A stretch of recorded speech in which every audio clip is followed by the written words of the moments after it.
here we are on Smith Avenue, just a few blocks from a busy downtown Burlington. Close your eyes and imagine that you are in the 1800s and this is a farm. This is farmland, and Smith Avenue is the farm lane leading down to New Street. At New Street and Smith Avenue, Smith Lane, there was a gate. You had to open the gate to get out of the farm.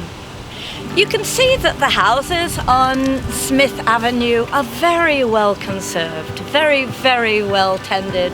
The people who live on this street take a huge pride in looking after their property. And the houses themselves are a good mixture of old houses from the 1800s and houses from the 1920s and the 30s. The trees, some of the trees are really old and go back to, I would say, 1890, at least 1890. But they're all in good condition. It's one of my favorite streets. The land that we're standing on here originally belonged to a farmer, William Dalton. Dalton had at least 4 homes on this street, the avenue that was once Smith Lane, and they are all 4 are listed historically by the Historical Society, and you can see from the sign here that they are registered by, I think it was the RBC and the Historical Society worked together to get them listed. Now let's move on down the street and go and visit number 2201 Lakeshore Road.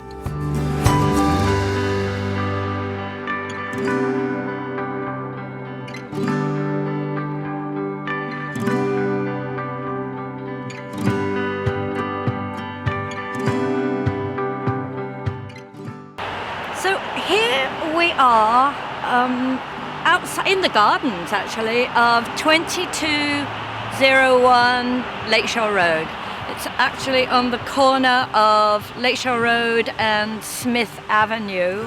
Lakeshore Road today is an extremely busy road, as you will hear from the traffic going backwards and forwards. But when it was built in 1872, it was not a busy road. In fact, Smith Avenue was Smith Lane, and it was a farm lane. It was built in 1872, and it was built for William Dalton. And William Dalton in 1891 sold the house to John Appleseed Smith. And all his friends called him J.C. Smith. And the house was called Apple Villa, appropriately enough, because John J.C. Smith was an apple grower. He was a large apple grower.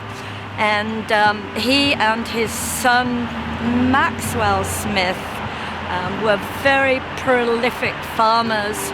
And Maxwell actually grew the business. He understood the business of apple growing, and he opened a factory up in Freeman known as the Niagara brand spray company. And they produced sulfur and other chemicals to preserve apples. Now, Maxwell was a very interesting guy. He moved into politics, and at the time, early 1900s, Burlington was a hamlet.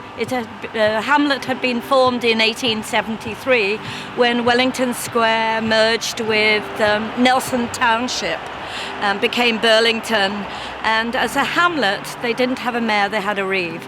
So Maxwell Smith became a reeve in 1909 until I believe 1915. 1915, Burlington became a village, and villages then had, it became a town, and a town had a mayor, and Maxwell Smith was the first mayor of Burlington. So he was mayor in 15, 16, and again was elected in 1919. Maxwell Smith was a really interesting guy. He actually had interest in transportation.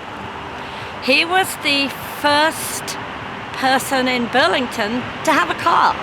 He had a red, I think it was called a Wrangler, top speed of 20 miles an hour. He would astound people by driving up and down Brant Street, top speed, which obviously caused quite a ruckus. And that was the time that Smith Lane became Smith Avenue. They widened it to accommodate cars.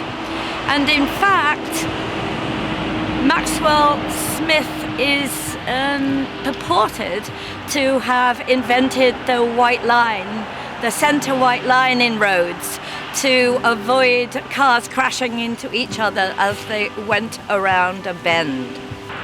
Maxwell Smith traded 11 lots of land that he had. He traded them for some land, quite a bit of land, near Central High School.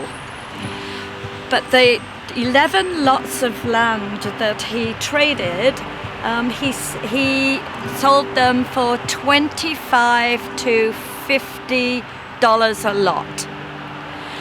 But the owners had to start building a home that was worth not less than $3,500.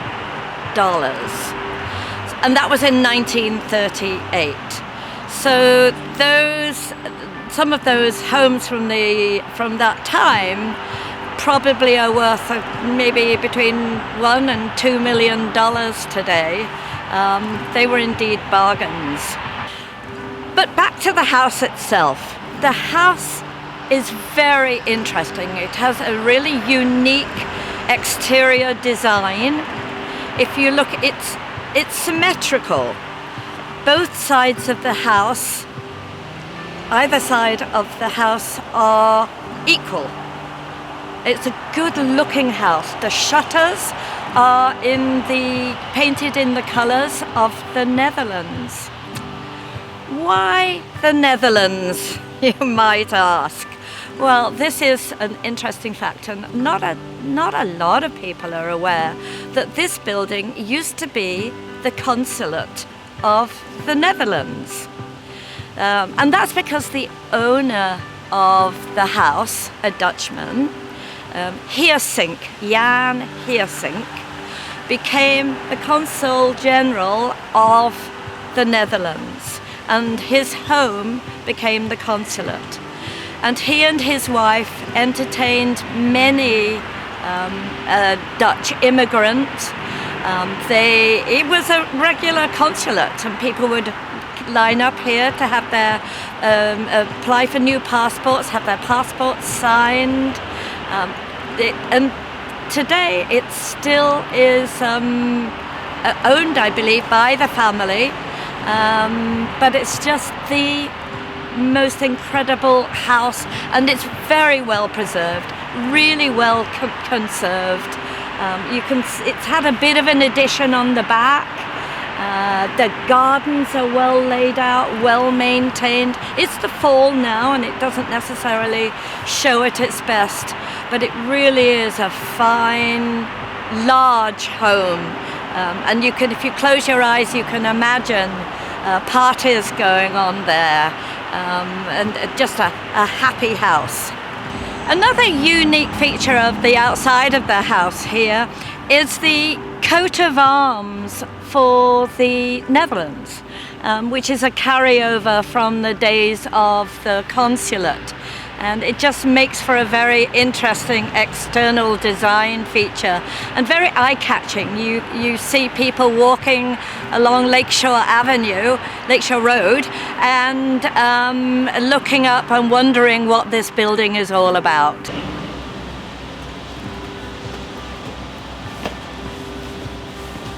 So here we are at the back of the house.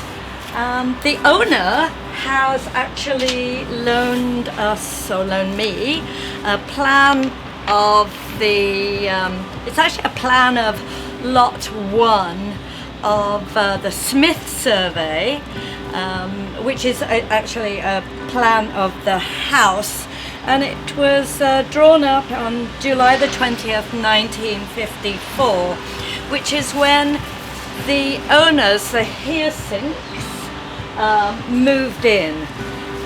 So they came here in 1954. This plan was drawn up in 1954 by the land surveyor, and I'm assuming it was to do maybe with a small mortgage that they had on the property at that point in time. Interestingly enough, here at the back there's again more signs of the Dutch origins to the house. You can see lined up here 3 pairs of clogs, the Dutch wooden shoes. I'm not sure what the bird symbol is all about, but clearly it's to do with the Netherlands. And it's quite a beautiful little back porch leading onto the backyard. I really hope you've enjoyed our short trip down the memory lane of Smith Avenue that once upon a time was called Smith Lane. And just please subscribe below and to find more videos of this nature that we're going to bring to you in the future and have brought to you in the past.